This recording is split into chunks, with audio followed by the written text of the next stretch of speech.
जो भी कर रहे हैं बस 1 मिनट के लिए उसे रोक दीजिए। हम यहाँ पैसे से जुड़ी एक बहुत ही जरूरी चेतावनी पर बात करने वाले हैं। और ये चेतावनी एक ऐसे दिग्गज निवेशक की तरफ से आई है जिसे नजरअंदाज करना सच कहूं तो एक बहुत बड़ी भूल हो सकती है। तो चलिए बिना देर किए सीधे मुद्दे पर आते हैं।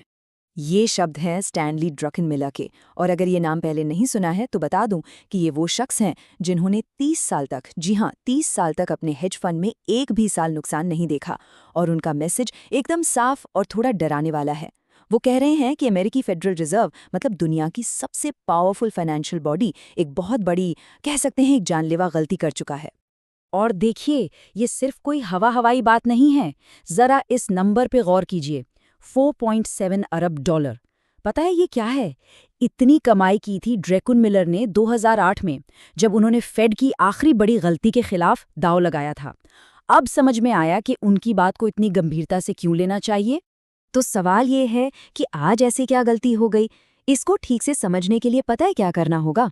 हमें इतिहास में थोड़ा पीछे जाना होगा, एक ऐसे वक्त में जब फेड ने सब कुछ बिल्कुल सही किया था। तभी हम समझ पाएंगे कि इस बार सिचुएशन कितनी अलग और सच कहूं तो कितनी खतरनाक है।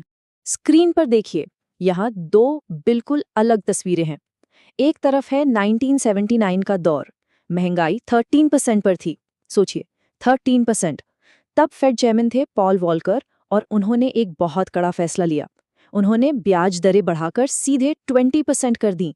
अर्थव्यवस्था के लिए ये एक कड़वी दवा थी, लेकिन बहुत जरूरी थी। और अब देखिए दूसरी तरफ, आज का सीन। महंगाई है 3.2%, मतलब टारगेट से बस थोड़ी सी ऊपर, और फेडरल रिजर्व क्या कर रहा है? दरें घटा रहा है। ये तो बिल्कुल उल्टा है। तो सोर्स का मानना है कि पॉलिसी में की गई ये एक गलती एक चेन रिएक्शन शुरू करती है, एक ऐसा रिएक्शन जिसके नतीजे पहले से तय हैं, और वो भी काफी विनाशकारी। तो चलिए एक एक करके देखते हैं कि वो 3 बड़े नतीजे क्या हो सकते हैं। तो ड्रैकनमिलर के हिसाब से 3 चीजें होने वाली हैं। पहला, महंगाई फिर से सिर उठाएगी, वो भी जोरदार तरीके से। दूसरा, डॉलर गिर जाएगा। और तीसरा, जो एसेट के बुलबुले बने हुए हैं वो फट जाएंगे। चलिए अब इन तीनों को थोड़ा और गहराई से समझते हैं। तो सबसे पहले बात करते हैं महंगाई की। सोचिए, सरकार पहले से ही $2 ट्रिलियन के घाटे में चल रही है। ऐसे में ब्याज दरें घटाने का क्या मतलब हुआ? इसका सीधा मतलब है आग में घी डालना। ये उस महंगाई को फिर से जिंदा कर देगा जो हमें लग रहा था कि अब कंट्रोल में आ गई है। पता है, ये बिल्कुल वैसी स्टॉप गो पॉलिसी है जिसने 1970 के दशक में सब कुछ बर्बाद कर दिया था, और ऐसा लग रहा है कि हम वही गलती फिर से दोहरा रहे हैं। अब दूसरा नतीजा, डॉलर का पतन। देखिए, फेड की इन हरकतों से ना दुनिया का भरोसा टूट जाता है। जब दूसरे देश, उनके सेंट्रल बैंक देखते हैं कि अरे अमेरिका तो इन्फ्लेशन से लड़ने की बजाय अपने स्टॉक मार्केट को बचाने में लगा है, तो उनका कॉन्फिडेंस खत्म हो जाता है। और फिर क्या होता है? वो अमेरिकी डॉलर और ट्रेजरी बॉन्ड बेचने लगते हैं। और जब ऐसा होता है तो करेंसी और बॉन्ड मार्केट में एक बड़ा संकट खड़ा हो जाता है। और तीसरा नतीजा है एसिड बबल का फटना। शुरू शुरू में तो लगेगा कि सब ठीक है, इंटरेस्ट रेट कट से मार्केट में एक रैली आएगी, एक तेजी दिखेगी, लेकिन ये तेजी नकली होगी। ये कंपनियों की असली कमाई या इकोनॉमी की ताकत पर नहीं, बल्कि बस सस्ते कर्ज और आसान पैसे के दम पर टिकी होगी। और जैसे ही महंगाई वापस लौटेगी और फेड को यू टर्न लेने पर मजबूर होना पड़ेगा, वैसे ही ये बुलबुला फट जाएगा और उसके बाद आएगा एक जबरदस्त क्रैश। ठीक है, तो प्रॉब्लम तो बहुत बड़ी है, लेकिन अब सवाल ये उठता है कि इसका समाधान क्या है, क्या किया जा सकता है। तो चलिए अब सीधे उस खास पोर्टफोलियो को देखते हैं जिसे खुद ड्रैकनमिलर इस आने वाले तूफान से बचने के लिए इस्तेमाल कर रहे हैं। ये रहा उनका पोर्टफोलियो।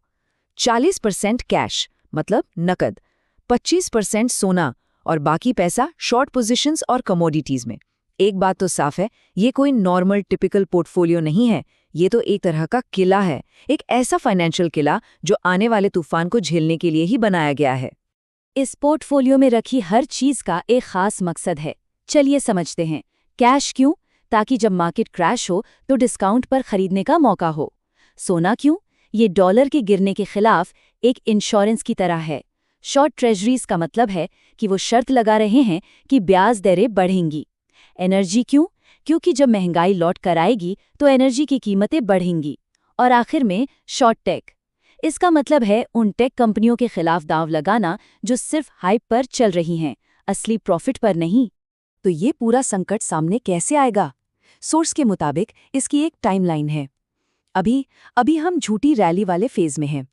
इसके बाद आएगा एहसास का फेज, जब मार्केट को समझ आएगा कि कुछ गड़बड़ है। फिर आएगा टूटना वाला फेज, जब कोई बड़ी चीज फेल होगी। और आखिर में 2027 के आसपास आएगा रीसेट का दौर, और यही वो वक्त होगा जब असल में पैसा बनाने के मौके मिलेंगे। खैर, खत्म करने से पहले एक आखिरी और शायद सबसे जरूरी बात, एक ऐसी गलती जो इस माहौल में किसी भी इन्वेस्टर को पूरी तरह से तबाह कर सकती है। और वो गलती है लेवरेज, मतलब उधार के पैसे से इन्वेस्ट करना। देखिए, लेवरेज मुनाफे को तो कई गुना बढ़ा सकता है, ये सच है। जैसे 10% की बढ़त शायद 30% का प्रॉफिट दे दे। लेकिन इसका दूसरा पहलू बहुत खतरनाक है। अगर मार्केट 30% गिर गया तो लेवरेज की वजह से 90% का नुकसान होगा, मतलब लगभग पूरी की पूरी कैपिटल स्वाहा। सोर्स का ये कोट सब कुछ साफ कर देता है। जब वैल्यूएशन आसमान पर हो, जब फेड पॉलिसी में गलतियां कर रहा हो, तो लॉन्ग जाने के लिए लेवरेज का इस्तेमाल नहीं करते। बचे रहना अनमोल है। ये लालच के खिलाफ एक बहुत बड़ी चेतावनी है। जब रिस्क इतना ज्यादा हो तो पहली प्राथमिकता होनी चाहिए अपनी कैपिटल को बचाना, ना कि कुछ एक्स्ट्रा % कमाने का जुआ खेलना। तो ये सारी बातें हमें एक आखिरी सवाल पर लाके खड़ा कर देती हैं। सोर्स का मानना है कि जब ये संकट आएगा तो 95% इन्वेस्टर्स अपनी वेल्थ का एक बड़ा हिस्सा गंवा देंगे, लेकिन 5% लोग ऐसे होंगे जो तैयार रहेंगे। वो न सिर्फ इस तूफान से बचेंगे बल्कि पीढ़ीगत दौलत बनाने के मौके का फायदा भी उठाएंगे। तो सवाल बस इतना है, कोई उन 5% में कैसे शामिल हो सकता है?